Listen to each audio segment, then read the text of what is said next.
आज हम लोग जो है निर्देशांक ज्यामिति कोऑर्डिनेट ज्योमेट्री है ना का रिवीजन करने जा रहे हैं। इसमें पहला क्वेश्चन है कि उस त्रिभुज का क्षेत्रफल ज्ञात कीजिए। उस त्रिभुज का क्षेत्रफल ज्ञात कीजिए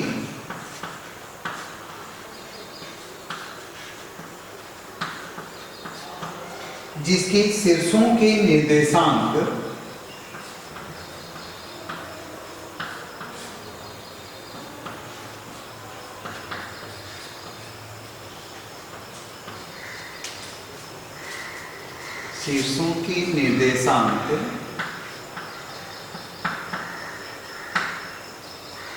A 30 B 70 और C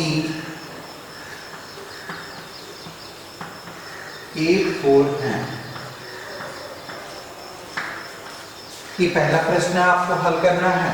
उस त्रिभुज का क्षेत्रफल ज्ञात कीजिए जिसके शीर्षों के निर्देशांक A दिया है 30, B है 70 और C 84 हैं। तो इस त्रिभुज का क्षेत्रफल ज्ञात करने के लिए मान लीजिए आपके पास एक त्रिभुज होगा A B और C। तो A के शीर्ष के हो जाएंगे 30, B के शीर्ष निर्देशांक होंगे 70 और C के होंगे 84। तो इस त्रिभुज का क्षेत्रफल ज्ञात करना है। तो इस त्रिभुज का क्षेत्रफल के लिए आपको बताया था कि कोऑर्डिनेट ज्योमेट्री में त्रिभुज का क्षेत्रफल बराबर होता है 1/2 ब्रैकेट में x1 y2 minus y3 plus x2 y3 minus y1 plus x3 y1 minus y2। ये आपको जो फार्मूला है त्रिभुज का क्षेत्रफल ज्ञात करने के लिए। तो इस त्रिभुज के क्षेत्रफल से जो आप दिए हुए शीर्ष के निर्देशांक की सहायता से आप इस त्रिभुज का क्षेत्रफल ज्ञात करेंगे। एक क्रमशः आपका होगा x1 y1 x2 y2 x3 y3। ये आपको करके दिखाना है। जो भी रिवीजन के वर्क दे रहे हैं आपको इसको शो करना है। अगर नहीं आता है तो कमेंट बॉक्स में डालेंगे कि एक क्वेश्चन जो है समझाने के लिए, फिर हम उसका वीडियो भेज देंगे। तो ये आपका हो गया क्वेश्चन नंबर 1। दूसरा क्वेश्चन करने के लिए देखेंगे। दूसरा है बिंदु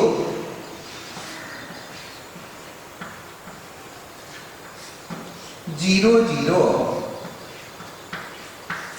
दूसरा 02 और 20 और 20 को मिलाने से बने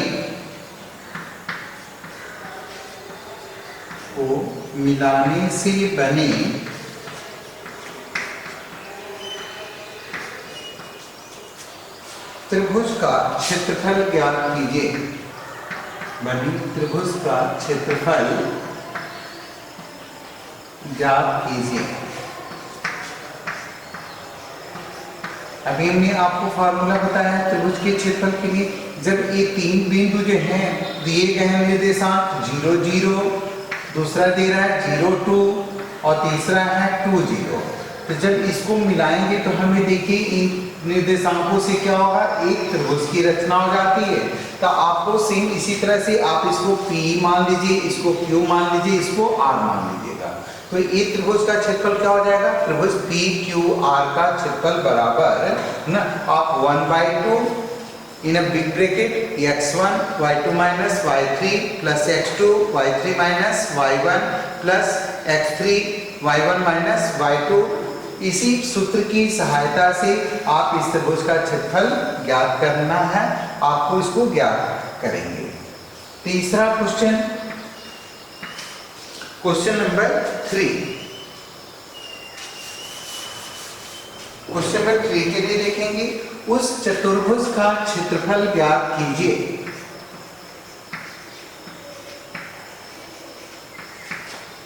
उस चतुर्भुज का क्षेत्रफल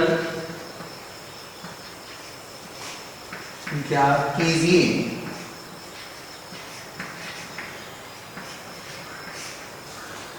जिसकी शीर्ष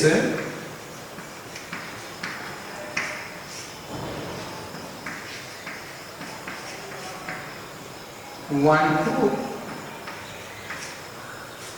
6 2 5 3 और 3 7 है।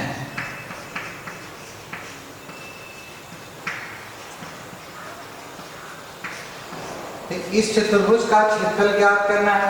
तो चतुर्भुज के क्षेत्रफल के लिए हम आपको बताए थे कि इसको जो है सिर्फ मान लीजिएगा। सॉल्यूशन हम आपको समझा दे रहे हैं, इसके बाद आप करेंगे सॉल्यूशन। ए मान लीजिए ए निर्देशांक है 1 2, बी हो गया 6 2, सी 5 3 एंड डी 3 7। तो मान लीजिए कि ये चतुर्भुज इस तरह का बना, चाहे किसी भी तरह का आप ABCD इसको राइट कर सकते हो। ABCD आयत भी बना करके इसे कर सकते हैं, कोई जरूरी नहीं फिगर बनाना। तो आप इसको अगर यहाँ से विकर्ण खींचते हैं तो ये त्रिभुज क्या हो जाता है ADB हो रहा है ना, या ABD। तो एक बार आप A, B और D के निर्देशांक लेकर के जो है आप इसका क्षेत्रफल ज्ञात करेंगे, और दूसरा करेंगे B, C, D को लेकर के। तो इसमें B, C और D ये तीनों निर्देशांक होंगे क्रमशः x1 y1, x2 y2 और x3 y3। इस फार्मूले से आप क्या करेंगे कि दो त्रिभुजों के क्षेत्रफल आप ज्ञात कर लेंगे, और उसके बाद जो है ना दोनों त्रिभुजों का क्षेत्रफल ज्ञात कर लेंगे, तो ये चतुर्भुज का क्षेत्रफल होगा। जैसे आपको पहले आपको ज्ञात करना है ना एरिया ट्रायंगल ए। अगर सपोज दैट मान लीजिए कि इस तरह से आप एक त्रिभुज बना चतुर्भुज बना दिए ABCD, यहाँ से काटते हैं तो ये क्या बनेगा त्रिभुज ABC एक बनेगा और एक ADC बनेगा। तो एक बार आप याद करेंगे एरिया त्रिभुज ABC is equal to 1/2 x1 y2 minus y3 plus x2 y3 minus y1 plus x3 y1 minus y2। इस सूत्र की सहायता से आप त्रिभुज ABC का क्षेत्रफल निकालेंगे। फिर एरिया जो है आप याद करेंगे त्रिभुज ADC का, तो ADC के निर्देशांक लेकर के इसको हल करेंगे इसी सूत्र पर। उसके बाद यहाँ पर लिखेंगे चतुर्भुज ABCD का क्षेत्रफल, चतुर्भुज ABCD का क्षेत्रफल। तो दोनों त्रिभुजों के क्षेत्रफल ज्ञात कर जोड़ देंगे। यहाँ पर एरिया त्रिभुज ABC और प्लस एरिया त्रिभुज ADC। तो इस तरह से आपको चतुर्भुज के क्षेत्रफल मालूम हो जाएंगे। एक आपको रिवीजन में मैंने 3 क्वेश्चन दिया है। इन 3 क्वेश्चनों में पहले एक त्रिभुज का क्षेत्रफल ज्ञात करना है, दूसरे में भी त्रिभुज का क्षेत्रफल ज्ञात करना है, तीसरे में चतुर्भुज का क्षेत्रफल ज्ञात करने के लिए आप ये विकर्ण खींच देंगे और दोनों त्रिभुजों का क्षेत्रफल अलग अलग निकाल करके और दोनों को जोड़ देंगे, तो आपको चतुर्भुज का क्षेत्रफल निकल जाएगा। तो आपको क्वेश्चन नंबर 1 2 3 आपको रिवीजन करके कॉपी पर शो करना है कि आपको ये क्वेश्चन आया या नहीं आया ना? या कमेंट बॉक्स में डालेंगे। जो क्वेश्चन आपको नहीं आएगा उसको फिर से आपको समझाया जाएगा। ठीक है, तो आपको दूसरा काम करना है, ये त्रिभुज के क्षेत्रफल का फार्मूला आपको याद होना चाहिए कि त्रिभुज का क्षेत्रफल क्या होता है 1/2 x1 y2 minus y3 plus x2 y3 minus y1 plus x3 y1 minus y2। और दूसरी चीज को ध्यान देना है ना कि चतुर्भुज का क्षेत्रफल निकालने के लिए भी डायरेक्ट फार्मूला है, लेकिन थोड़ा बड़ा हो जाता है, इसलिए हम क्या करते हैं चतुर्भुज के क्षेत्रफल को ज्ञात करने के लिए इसे 2 त्रिभुजों में बांट देते हैं और दोनों त्रिभुजों का क्षेत्रफल ज्ञात करने के पश्चात न जब दोनों चतुर्भुज का क्षेत्रफल निकालना होता है तो दोनों त्रिभुज के क्षेत्रफल को जोड़ देते हैं।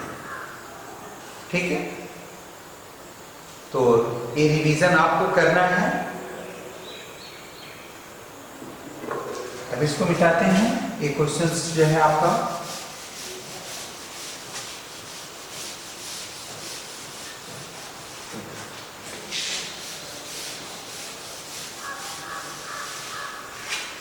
और भी अगर आपको निर्देशांक ज्यामिति के है ना में जो चैप्टर आप पढ़े हैं, अगर कोई क्वेश्चन नहीं आता है तो फिर से आप उसको व्हाट्सएप पर मैसेज करेंगे, वो क्वेश्चन फिर से आपको वीडियो बनाएंगे, समझाएंगे। ठीक है, तो ये आपको पहला, दूसरा, तीसरा, ये 3 प्रश्न आपको करने हैं। Thank you.